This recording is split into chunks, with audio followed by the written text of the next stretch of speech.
अपनी खास पेशकश एसएमई चौपाल।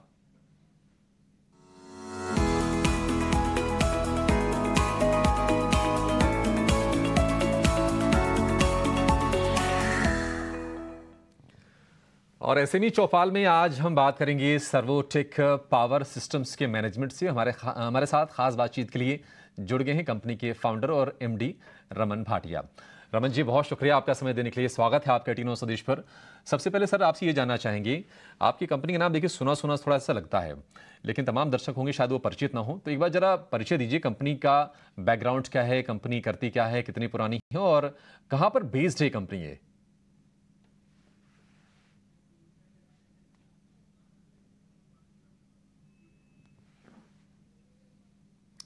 रमन जी, शायद आप म्यूट पे हैं सर, अनम्यूट करेंगे उसके बाद आपकी आवाज हम तक पहुंच पाएगी। Sorry ji, thanks a lot for inviting me. Servotech Delhi based company है और ये स्टार्ट की गई थी as a private limited company in 2004। 1998 में इसकी स्टार्ट जो हुआ था वो एज अ पार्टनरशिप फर्म हुआ था, बट 2004 में ये स्टार्ट की गई as a private limited company, जहां पर इसको नया फॉर्म किया गया नए सिरे से। और हम लोग यूपीएस, इन्वर्टर्स, बैटरीज ये सब मैन्युफैक्चर करते हैं। और 2015 ऑनवर्ड्स या 2016 के बाद हम पूरी तरह से सोलर में आ गए। सोलर के सभी प्रोडक्ट्स हम लोग बनाते हैं और साथ ही साथ हम लोग जो है अभी इलेक्ट्रिक व्हीकल चार्जर में ही पिछले 3 सालों से काम कर रहे हैं।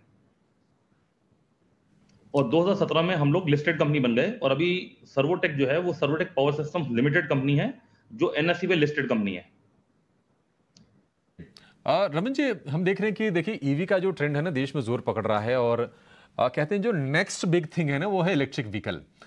तमाम कंपनीज के प्रोडक्ट लाइनअप हैं, टाटा ऑलरेडी इसमें लीड ले चुकी है। आप ये बताइए कि चूंकि ये सेगमेंट बहुत बड़ा है और सर इसमें काफ़ी आने वाले हैं, तो आप किस तरह के ईवी चार्जर्स बिजनेस के लिए आपकी क्या योजना है आगे भविष्य के लिए?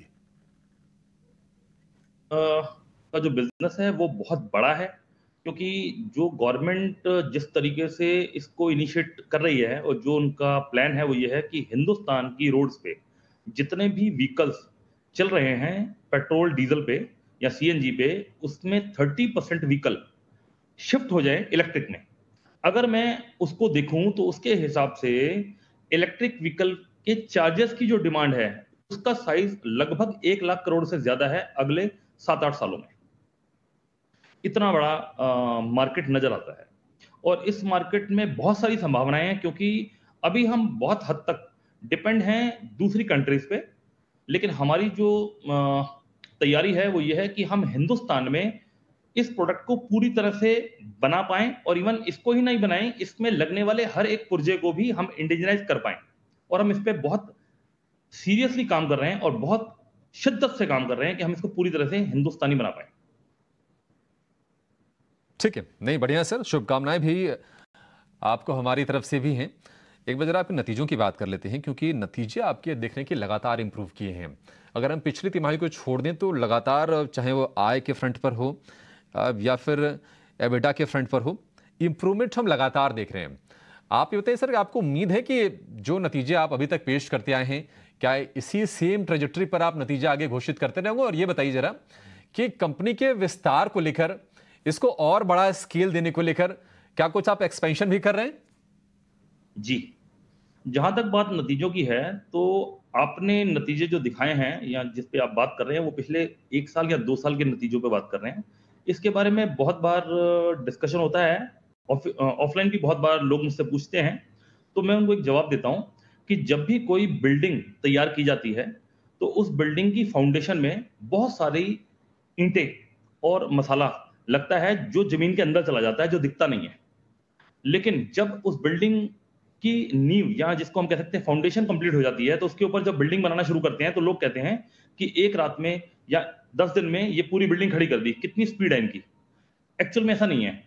वो जो फाउंडेशन में पिछले 20 साल लगाए हैं हमने, वो लोग अभी नहीं देख पा रहे। उस फाउंडेशन की वजह से ये रिजल्ट आपको दिख रहे हैं और मैं इसमें बहुत श्योर हूं कि आगे आने वाले रिजल्ट भी बहुत अच्छे होंगे, नो डाउट बहुत अच्छे होंगे।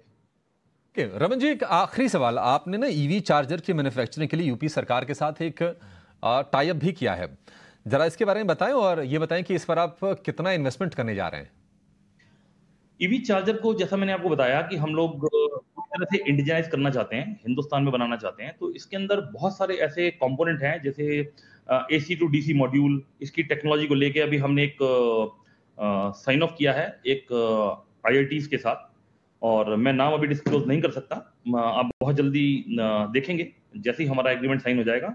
प्लस हम इसके अंदर जो CCS2 गन्स लगती हैं, टाइप 2 गन्स लगती हैं, और जितने भी कंपोनेंट या पार्ट्स लगते हैं वो सब इन हाउस करना चाहते हैं।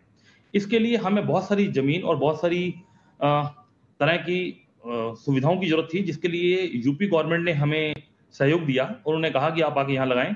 तो हमारा टारगेट अगले 3 से 4 सालों में लगभग 300 करोड़ रुपया इन्वेस्ट करने का है इस प्रोडक्ट लाइन में।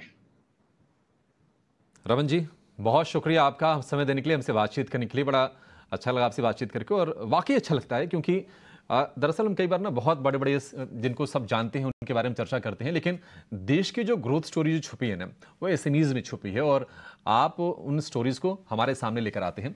बड़ा अच्छा लगा आपसे बातचीत करके।